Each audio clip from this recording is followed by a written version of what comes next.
السلام المؤمن المهيمن العزيز الجبار،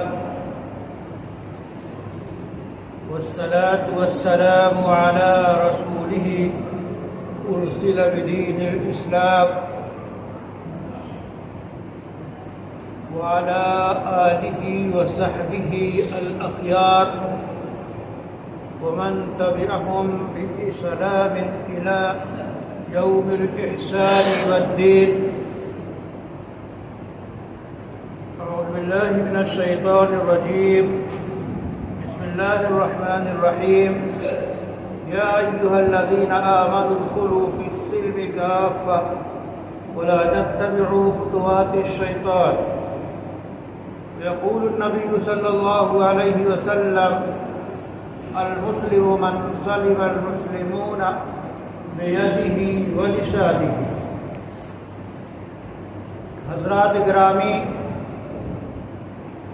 انسان کا جسم صحت مند ہو، بیماریوں سے پاک ہو تو وہ پرامن رہتا ہے، صحیح و سالم رہتا ہے. اگر انسان بیماریوں کا شکار ہے تو پریشان رہتا ہے اور تکلیف میں مبتلا رہتا ہے. بیماریاں قدرتی بھی ہوتی ہیں اور زیادہ تر انسان کے اعمال کا پاداش ہوتی ہیں. جب انسان غذائی نظام میں بگاڑ پیدا کرتا ہے تو جسم کو طرح طرح کی بیماریاں لاحق ہوتی ہیں. بہرحال بیماریوں سے پاک جسم صحت مند اور وہ انسان پرامن رہتا ہے. یہی حال انسان کے گھرانے کا ہے کہ گھرانہ پورا ایک دوسرے سے اچھے تعلقات رکھتا ہو. باپ کا بیٹے سے، بیٹے کا باپ سے، شوہر کا بیوی سے، بیوی کا شوہر سے، بھائیوں کا آپس میں، بہنوں کا، ایک گھر میں جتنے لوگ ہوتے ہیں سب کے حقوق کو پہچانیں اور ادا کریں اور ان کو بجا لائیں تو وہ گھر جو ہے امن کا گہوارہ ہوتا ہے. لیکن اگر اس کی خلاف ورزی ہوتی ہے تو وہی گھر بے چینی اور بدسکونی کا گھر بن جاتا ہے. یہی حال محلے اور سماج کا ہے. سماج اور محلے میں لوگ مل جل کر رہیں، دوسرے کے حقوق کو ادا کریں، اپنے حقوق ادا کریں، اور کوئی کسی پہ زیادتی کرے تو انصاف سے فیصلے کریں اور اس کے حق کو دلائیں تو اس سے سماج پرامن رہتا ہے. سماج جو ہے چھوٹا بھی ہے، بڑا بھی ہے. سماج جو ہے وہ صوبے کا بھی ہے، سماج ملک کا بھی ہے اور سماج عالمی بھی ہے. جب انسان کے اندر حرص، طمع، لالچ، ان چیزوں کا اضافہ ہوتا ہے اور یہ ساری چیزیں مل کر ظلم کو جنم دیتی ہیں تو انسان چاہتا ہے کہ اپنی چیز کے ساتھ ساتھ دوسری کی چیزوں پہ قبضہ کر لے اور اس کو ہڑپ لے. اس ہڑپنے میں اور اس کو حاصل کرنے میں جتنے مرحلوں سے گزرنا ہوتا ہے وہ گزر جاتا ہے. اس کی وجہ سے بدامنی پیدا ہوتی ہے، ماحول خراب ہوتا ہے اور افراد اور سماج اور ملک اور عالمی ماحول ایسے وقت میں خراب ہو جاتا ہے. تو ان چیزوں کا حل کیسے ہے؟ آپ مطالعہ کرتے ہیں اور جانتے ہیں کہ جاہلی دور میں رسول اللہ صلی اللہ علیہ وسلم کی آمد سے پہلے معاشرہ کیسا تھا؟ ہر شہزور چھوٹوں کو دباتا، شراب، جوا اور اس طرح کی گندگیاں رائج تھیں. دوسرے کے مال کو ہڑپ کرنا، دوسرے کی عزت پہ ہاتھ ڈالنا، اس طرح کے مظالم جاہلی دور میں موجود تھے. ان تمام مظالم کا اور ان تمام ظلمتوں کا، ان تمام بدعملیوں کا، لوٹ کھسوٹ کا، ڈکیتی کا اور خاتمہ کیسے ہوا؟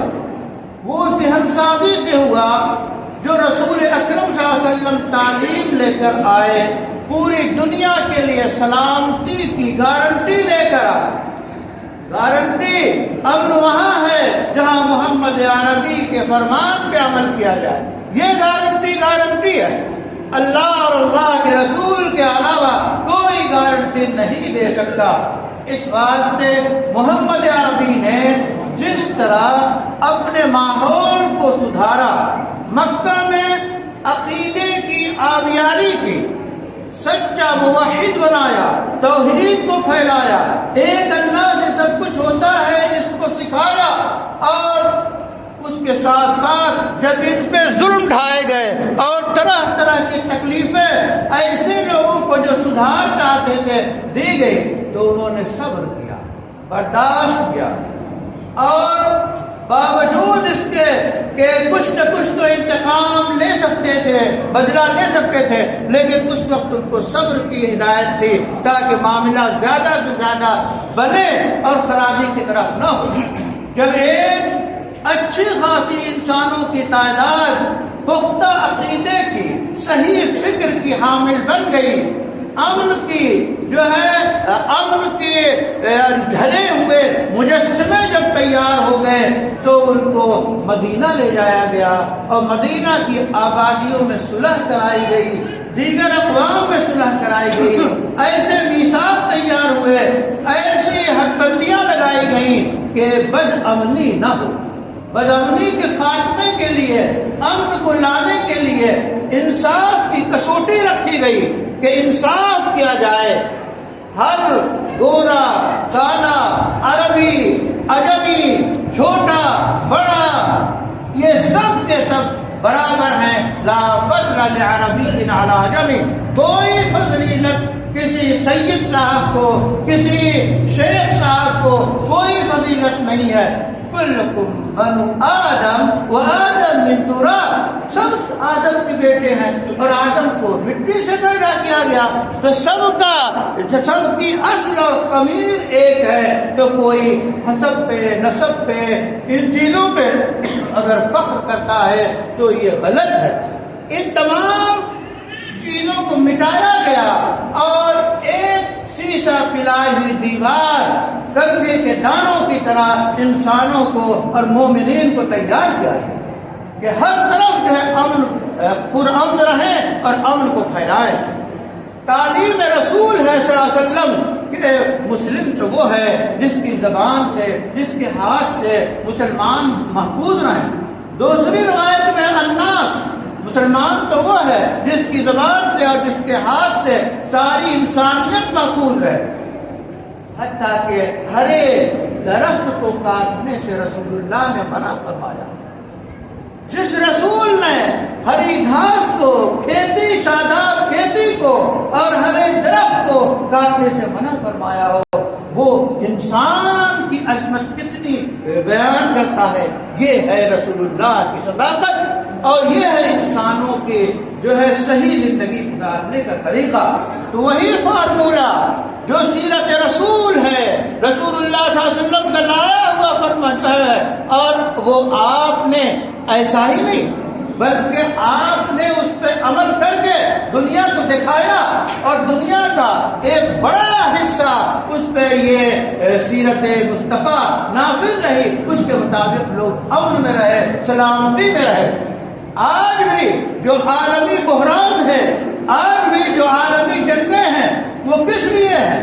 وہ فکری یلغار کی وجہ سے ہے، وہ تباہ کی وجہ سے ہے۔ وہ انسان پہ بالادستی چاہتا ہے، وہ دوسری کی دولت پہ قبضہ کرنا چاہتا ہے، وہ گیس اور تیل کے ذخیروں پہ اور اس طرح کی توسیع پسندانہ ذہنیت میں فساد آ گیا ہے۔ اس فساد کا خاتمہ اور اس کی اصلاح بھی اسی ذریعہ ہوگی جو رسول اللہ صلی اللہ علیہ وسلم نے جو ہے اسوہ دیا ہے، جو آئیڈیل دیا ہے، جو نمونہ دیا ہے۔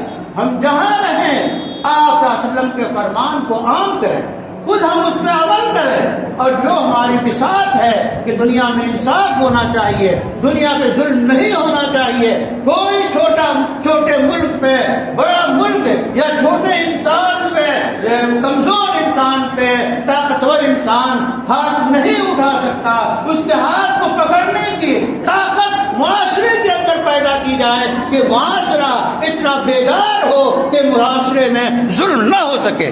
تو ان مظالم کو روکنے کے لیے اور والصلح خیر، ہر حال میں کیسے ہی جنگی حالات ہو، اگر صلح ہو جائے، آپس میں صفائی ہو جائے تو اس پہ بہتری ہے، اس پہ راہیں نکلتی ہیں۔ لیکن صلح اور اس کے بعد نفاق اور اس کے بعد دھوکہ اور اس کے بعد پھر پلٹ کے بعد، یہ انسانی شرافت کے خلاف ہے۔ خدا کرے وہ شرافت انسانی لوٹ آئے۔ آج ضرورت ہے انسانوں میں اس بات کی تبلیغ کرنے کی، اس بات کی اشاعت کرنے کی کہ وہ انصاف کا پیمانہ، وہ عدل کا پیمانہ، وہ میزان جو رسول اللہ صلی اللہ علیہ وسلم نے دی ہے، اسی کے ذریعہ ہم دنیا میں امن قائم کر سکتے ہیں اور اسی کے ذریعہ امن قائم ہو سکتا ہے۔ اللہ تعالیٰ سے دعا ہے کہ پورے عالم میں امن کو عام فرمائے، اور جو جنگی صورتحال جس سے نقصانات ہو رہے ہیں، اللہ انسانیت کو اس سے بچائے اور ہمیں اس بات کی توفیق دے کہ جہاں تک ہو سکے ہم خیر کی بات کو عام کریں۔ ہمارے ایک عزیز جو بیمار ہیں اور بمبئی میں زیر علاج ہیں، ان کے لیے، اور ایک عزیز مولانا یعقوب صاحب جو سہارنپور کے عالم دین ہیں، ان کا جو ہے آپریشن ہونے والا ہے، ان دونوں کے لیے